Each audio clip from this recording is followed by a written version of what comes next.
देश भर में चुनावी माहौल है और इस बीच सुप्रीम कोर्ट चुनाव से जुड़ा एक बड़ा फैसला लेने जा रहा है।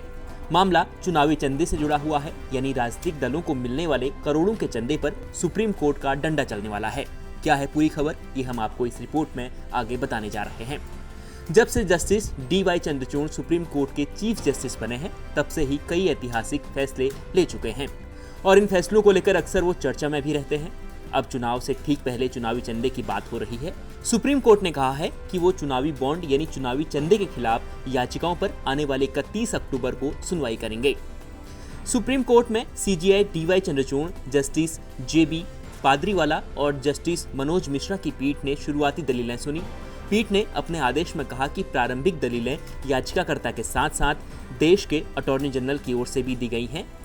चुनावी चंदे के खिलाफ दायर याचिकाओं का प्रतिनिधित्व कर रहे वकील प्रशांत भूषण ने कोर्ट से मामले की जल्द सुनवाई की गुजारिश करते हुए कहा कि मामले में फैसला लंबित होने की वजह से विधानसभा चुनाव से पहले चुनावी बॉन्ड जारी किए जा रहे हैं। दरअसल चुनाव के दौरान पार्टियों को करोड़ों का चंदा मिलता है। बैंकों से मिलने वाले चुनावी बॉन्ड खरीदकर राजनीतिक दलों को फंड दिया जा सकता है। दान देने वाले दाताओं की पहचान बताने की जरूरत नहीं होती, इसलिए कई बार पार्टी को मिलने वाले करोड़ों के फंड के स्रोतों का कोई पता नहीं चलता और इस तरह पार्टियां करोड़ों का चंदा जुटा लेती हैं। चुनावी बॉन्ड योजना का उद्देश्य देश में चुनावी फंडिंग में पारदर्शिता लाना है, लेकिन अब इस पर भी सवाल उठ रहे हैं। आरोप ये लगता है कि चुनावी चंदे से मिले पैसे का इस्तेमाल पार्टियां मतदाताओं को लुभाकर वोट हासिल करती है, इसलिए इसमें और पारदर्शिता लाने के लिए कोर्ट में अर्जियां लगाई गई हैं, जिस पर सुप्रीम कोर्ट आने वाले दिनों में अपना फैसला सुनाने जा रहा है। जाने माने वकील प्रशांत भूषण ने कोर्ट में तर्क दिया है कि राजनीतिक दलों की गुमनाम फंडिंग ने नागरिकों के सूचना के अधिकार का उल्लंघन किया और भ्रष्टाचार को बढ़ावा दिया।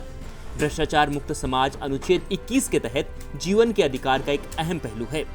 चीफ जस्टिस की पीठ ने कहा कि 31 अक्टूबर को सुनवाई पूरी नहीं होने की स्थिति में मामले की सुनवाई 1 नवंबर को भी की जाएगी। यहाँ हमने बीजेपी के लिए बड़ा झटका इसलिए कहा क्योंकि गैर सरकारी संगठन एसोसिएशन फॉर डेमोक्रेटिक रिफॉर्म्स यानी ADR की रिपोर्ट के मुताबिक 2021 और 2022 में राष्ट्रीय राजनीतिक दलों ने 7,141 चंदों से 780.774 करोड़ रुपए हासिल किए। इसमें से सबसे ज्यादा चंदा बीजेपी को मिला। बीजेपी को 614 करोड़ रुपए का चंदा मिला, जबकि दूसरे नंबर पर कांग्रेस रही। कांग्रेस को करीब 95 करोड़ रुपया चंदा मिला। ADR की रिपोर्ट के मुताबिक राष्ट्रीय दलों को मिलने वाला चंदा कुल 2021-22 के दौरान 187.03 करोड़ रुपए बढ़ गया, जो 2020-21 से 31.50% ज्यादा था। बीजेपी का चंदा 2020-21 में 470.55 करोड़ से बढ़कर 2021-22 में 614.63 करोड़ रुपया हो गया, जो कि एक साल में 28.71% तक की बढ़ोतरी है। कांग्रेस का चंदा साल 2020-21 के 74.56 करोड़ रुपए से बढ़कर 2021-22 के दौरान 95.46 करोड़ रुपया हो गया, जो कि 28.09% की बढ़ोतरी है। इसके अलावा क्षेत्रीय दलों को मिलने वाला चंदा अलग है। ADR की रिपोर्ट के मुताबिक 2021-22 में 26 क्षेत्रीय दलों को चंदे के रूप में 189 करोड़ रुपए मिले।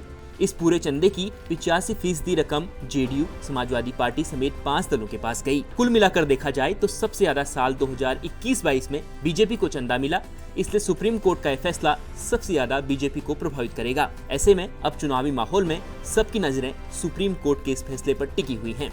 न्यूज़ तक ब्यूरो।